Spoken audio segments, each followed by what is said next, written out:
नमस्कार, मैं हूं शीनम शर्मा। ईरानी मीडिया के दावों के अनुसार एक बहुत बड़ी बात पता चली है। रूस के राष्ट्रपति व्लादिमीर पुतिन ने एक ऐसा संकेत दिया है जिसे सुनकर आप हैरान हो जाएंगे। अमेरिका ईरान में ग्राउंड ऑपरेशन कर सकता है, यानी कि जमीनी हमला शुरू कर सकता है। ये एक बहुत बड़ी जानकारी निकलकर सामने आई। इस खतरे के बीच मरीन कमांडो की तैनाती और युद्ध की तैयारी के भी संकेत मिल रहे हैं, जिसके जवाब में चेचीन लड़ाकों द्वारा ईरान का साथ देने की भी धमकी दी गई है। अब क्या क्या इस ग्राउंड ऑपरेशन के मुख्य बिंदु हो सकते हैं, वो आपको बताते हैं। देखिए, ग्राउंड ऑपरेशन की तैयारी चल रही है, ऐसा ईरानी मीडिया के अनुसार पता चला। अमेरिका मिडल ईस्ट में ऑपरेशन के लिए मरीन कमांडो की पलटन और A-10 थंडरबोल्ट विमानों को तैनात कर रहा है।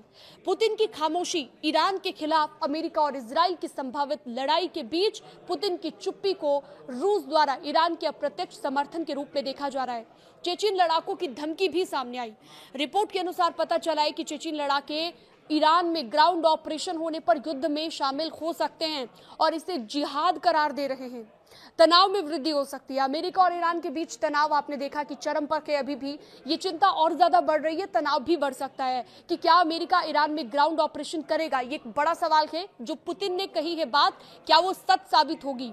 ये स्थिति पश्चिमी एशिया में एक बड़े संघर्ष की ओर इशारा करती है। तो ये संघर्ष आने वाले वक्त में बढ़ तो नहीं जाएगा, इस पर हमारी नजरें टिकी रहेंगी। इससे जुड़ी हुई तमाम लेटेस्ट अपडेट्स के लिए आप हमारे साथ बने रह सकते हैं। News 18 के डिजिटल प्लेटफॉर्म को आप सब्सक्राइब भी कर सकते हैं।